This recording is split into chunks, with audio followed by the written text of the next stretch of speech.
Salut Combini, c'est Ponce. J'espère que vous allez bien, je vous fais découvrir Avignon. Vous me suivez? Ça me fait trop taper des barres parce qu'en fait, Avignon, c'est une ville de masturbation intellectuelle. Par exemple, moi je suis ici pour le Frames Festival ce week-end.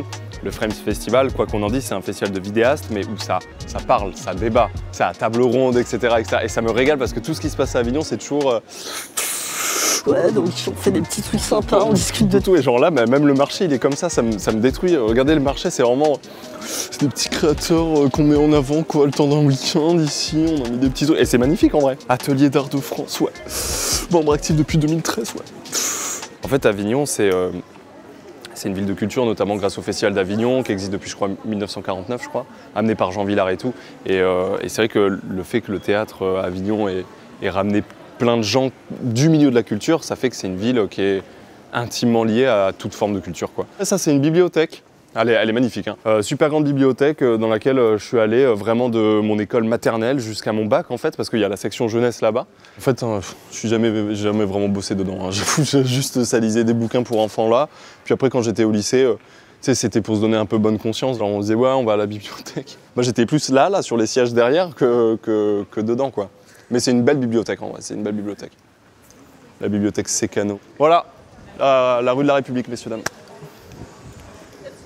C'est énorme, hein. La fameuse rue du capitalisme, donc Zara, H&M, la Fnac, enfin il y a tout quoi. Yo mec, ça va ou quoi? Tu gères, qu'est-ce que tu fais? C'est gentil, merci. Le Saint-Avignonnais en plus tu représentes. Ça me fait plaisir, le Saint-Avignonnais. Et ouais. Moi en fait mon accent je l'ai perdu au fur et à mesure des années parce que j'ai fait dans mon cursus notamment du théâtre, où en gros, au bout d'un moment sur le plateau, je me faisais souvent réprimander parce que il faut dire rôle et non pas rôle, il faut dire rose et non pas rose, il faut dire quelqu'un et non pas quelqu'un. Et en fait, au fur et à mesure de mes études de théâtre, je me suis forcé à perdre mon accent pour le théâtre, mais au final, tu t'y habitues et tu perds ton accent, quoi. Pendant le Festival d'Avignon, tous les théâtres réouvrent ou ouvrent selon, quoi. Et ça, c'est donc le théâtre Le Palace. Le Palace, c'est un peu les grosses comédies parisiennes, genre Ma voisine ne suce pas que de la glace, un peu tout ça, je trouve que c'est l'enfer, hein, mais... Ah ouais, non, c'est l'angoisse, hein, vraiment. Mais bon, ils payent bien, tu vois, pour des Avignonnais, quand t'as 16 ans, on te dit t'es payé 12 € l'heure, t'es en mode je suis très chaud de bosser pour Ma voisine ne suce pas que de la glace, tu vois. Ouais, j'ai bu un coup avec Samina Seri, le mec de taxi, là, et je me rappelle qu'à l'époque, moi j'avais 16 ans, j'avais commandé une bière, tu vois, j'étais hyper thug, et lui avait commandé genre un Perrier, parce qu'il était en cure de désintoxication. Son agent à côté me l'avait dit, tu sais, il m'avait dit ouais, il prend un Perrier, machin, alors que moi je m'en foutais, hein. Et il avait une collègue à côté qui lui disait hey, c'est bon, bois une bière et tout. Et j'étais en mode mais c'est une catastrophe, ça cure en fait. Il y avait un sex shop, là si vous voulez on peut en parler. Je sais pas si, on va voir s'il y est quand même, on va voir s'il y est. Ouais, le Love Shop quoi. Oh, c'est un classique hein.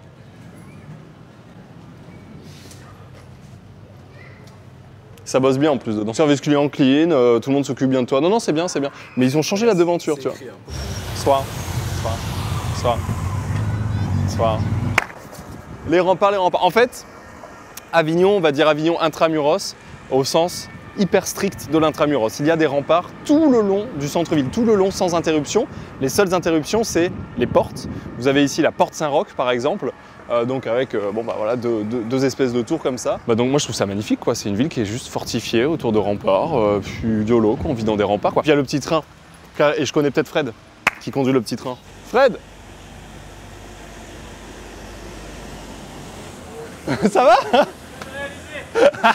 Fred, c'est le beau-père de mon ex du lycée. Ça date. Hein. Là, c'est la CAF. Ça reste très important, quoi. Un problème avec les APL, n'hésitez pas. C'est marrant, je ne saurais pas expliquer pourquoi, mais à Avignon, il y a beaucoup de vieilles bâtisses qui sont absolument magnifiques, mais qui ne sont pas rénovées. Et regardez la couleur de la pierre. C'est quoi ça? Moi, j'ai toujours connu ça comme ça, mais enfin, c'est magnifique, il faut faire un truc. La bâtisse, c'est sublime, je sais pas ce qu'ils y foutent ici, on va sonner pour voir. Ah merde. Ah on peut pas sonner. C'est peut-être pour ça.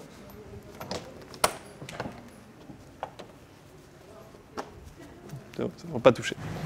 Rue Apis. Ah bah oui, j'ai pas menti, hein.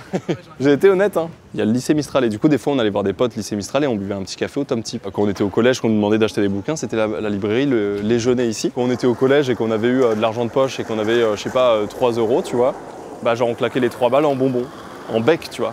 À la pause on allait chercher les becs.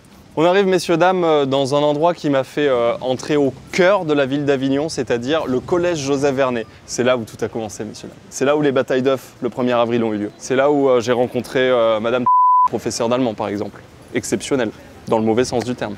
Monsieur Tison, professeur d'histoire exceptionnel dans le très bon sens du terme. Monsieur Tison, c'est masterclass. Voici, messieurs, dames, le collège Joseph Vernet. C'est fou, ça n'a pas changé. En vrai, ça n'a pas changé, c'est exactement la même chose. Ça n'a pas changé. Là, il y a la fenêtre de la concierge, on tapait quand on était en retard. Elle t'engueulait, c'était énorme. Premier jour de cantine, 6e. Il fallait mettre les plateaux. Sauf que quand tu es à l'école primaire, tu mets pas les plateaux, donc c'est nouveau. Et en plus, moi, j'ai grandi très très tard. Quand j'étais en 4e, je faisais 1m45 quoi. Du coup, en 6e, j'étais tout petit, vraiment minuscule. Le plateau, bah pour moi, il était lourd et grand quoi. C'est chaud. Et je me rappelle que j'avais dû ranger mon plateau. Donc je l'avais rangé et en fait, au-dessus de moi, j'avais un pote qui lui à l'époque était grand, qui le mettait au-dessus. Et je me rappellerai toute ma vie de moi qui remonte, lui qui fait attention pendant que je remonte. Et là, bam, je cogne contre son plateau. Boum, il fait tomber l'assiette, tout le monde qui... Ah, ouais. Et moi, j'étais comme ça. Arrêtez. Bon, là, vous avez une église qui est quand même très belle. Hein. T'as pris cher? Il y a un compresseur? Compresseur, on le met à la post-prod avec notre... Oh putain. Oh putain. Oh, c'est chaud. Non, puis en plus, des fois, j'ai un rire... et c'est là où j'ai galéré à régler mon compresseur. C'est que des fois, j'ai un rire où, quand c'est un rire inattendu, ça part en... Ah, tu sais, je pars en... Vous captez pas que des fois, je fais... Pardon. T'inquiète, t'inquiète. Putain, j'avoue, je suis trop con. Putain. Là, on voit déjà un petit peu cette ville médiévale. Magnifique. Et on parlait des petits spots où j'ai pu dormir quand j'étais plus jeune. L'été, il fait très très chaud. Hein. J'ai déjà vu des 53 sur des pharmacies. Et ben là, on dormait sur l'herbe, ici. Voilà, de 3h à 7h du mat, ça faisait un petit truc au calme. Ça nous est arrivé, mais l'herbe est plutôt confortable. Hein. Vous pouvez tester, venez. Hein. Vous voyez, ici, on peut passer 3-4 heures. Un bon sommeil réparateur et on enchaîne sur la suite de la journée quoi. On était complètement cons, pour se protéger un peu du soleil et du vent et tout, on prenait des cartons vides et on mettait au moins la tête dans le carton, tu vois. Mais casse-sauce finie, hein. C'est pas possible. Bon, c'est juste dommage qu'il y ait le bruit des bagnoles quoi, mais franchement au montage vous pourrez mettre genre un son un peu type ASMR, campagne agréable, etc. Et puis en image on mettra ça. Ce sera du mensonge, mais tranquille quoi, personne ne le saura vu que tu mettras pas ça au montage bien sûr. Je te fais confiance au niveau du montage bien sûr.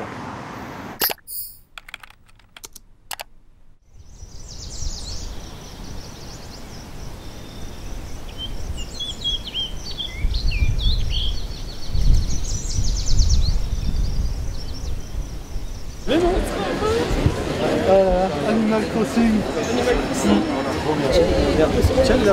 Non mais là c'est énorme, en fait on retourne au manège, le manège classique de la place de qu'il y a sur toutes les villes de France. Parce qu'en fait on est passé, on s'est arrêté 2 secondes et puis j'ai reçu un message sur Insta de quelqu'un qui me dit « Si tu passes au manège, je t'offre un tour à toi et à l'équipe. Je suis la propriétaire et une petite fleur. » Ça me fume. C'est énorme. C'est énorme parce que moi ce manège, voilà, genre j'ai passé tellement de temps à côté et là je vais voir la proprio pour faire un tour, ça me détruit. Salut! J'ai passé tellement de temps à côté de ce manège, je suis passé tellement de fois et du coup c'est toi la proprio. Alors c'est mes parents qui sont propriétaires. D'accord. Et là c'est moi qui reprends actuellement. Et c'était déjà tes parents il y a 20 ans et tout? Alors il y a 20 ans il y avait mes grands-parents, après mes parents et maintenant moi. Incroyable, ah ouais. Pour la prochaine génération. Oh, félicitations. Parce que moi, ce son, j'utilise tout le temps. Salut Combini, c'est le premier Trike ID sur un manège. C'est parti.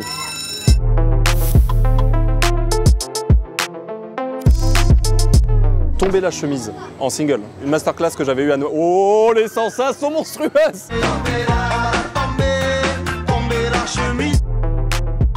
Maxime Le Forestier. C'est une maison bleue, adossée à la colline. Alain Bachung, beaucoup. La nuit je mens, je prends des trains à travers la plaine. Je vais dire que c'est le dernier album de Giorgio, que je saigne pas mal en ce moment. Ouais. Mon pote est devenu papa, la fille a changé pour toujours. Mes erreurs ne se voient pas, je les ai semées sur mon parcours. Discovery, Daft Punk.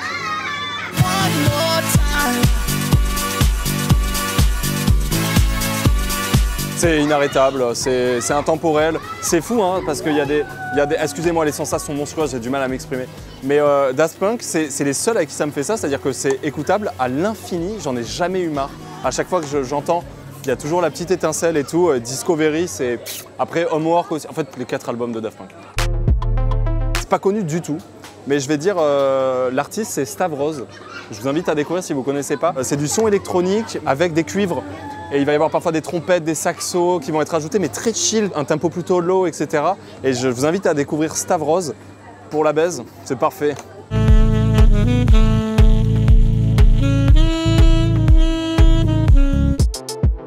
Pour manger un sandwich, il y en a beaucoup. Hein. NWA, moi j'aime bien.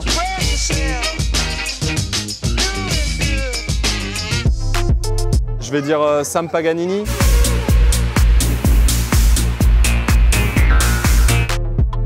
Alors c'est pas fort, si c'est en solo, mais c'est juste une phase que beaucoup de gens connaissent, c'est l'intro de Toxicity de System of a Down. Quand j'étais plus jeune et que je bossais la batterie, à la fin de chaque session où j'avais bien bossé la technique bien chiante, je me tentais parce qu'il est particulièrement dur. Cette petite intro Toxicity, je garde les mains parce que j'allais tomber là. Donc ouais, je dirais intro Toxicity, System of a Down. Tout ta tout tout ta ta ta ta ta ta ta ta ta ta ta.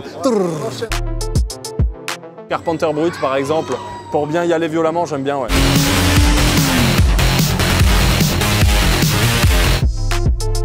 Home Call de Toxic Avenger qui a été réutilisé récemment sur Road 96, une petite pépite française, là ça régale.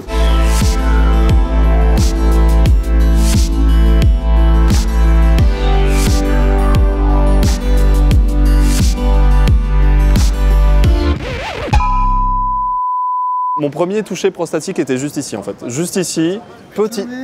Non, le Rive. Comment il va? Comment ça va, mec? Mec, ça va, t'es magnifique aujourd'hui. Ton t-shirt est trop stylé. Et toi aussi, pareil. Il ressemble un peu au mien, mais il est beau. Ouais. Comme ça dans Avignon. Bah en fait, j'allais regarder un reportage qui concerne le Palais des Papes là-bas. Tu veux venir le voir avec moi? Ah bah mec, let's go. On est parti.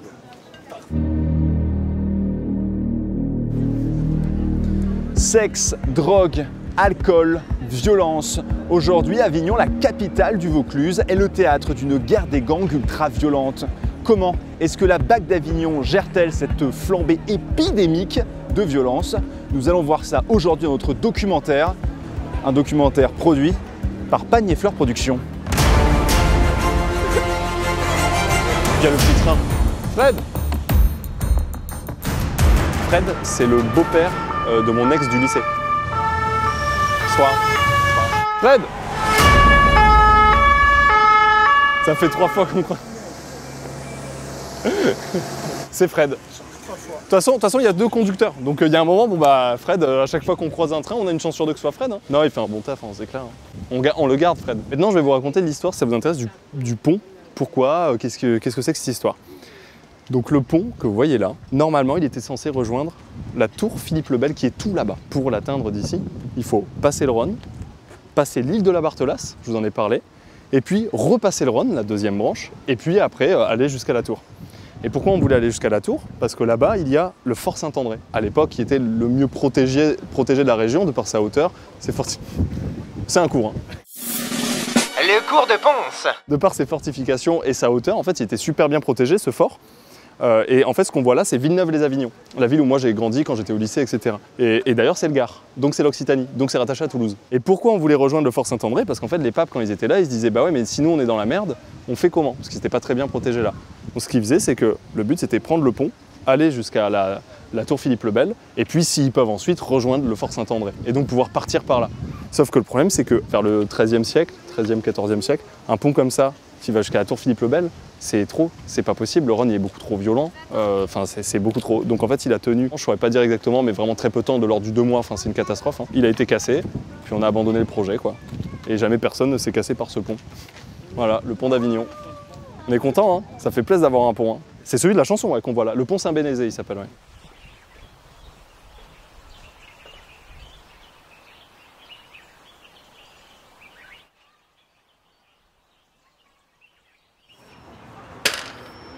Wow!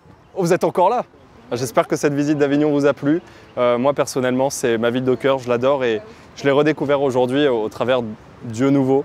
J'espère que vous avez kiffé, parce que moi oui.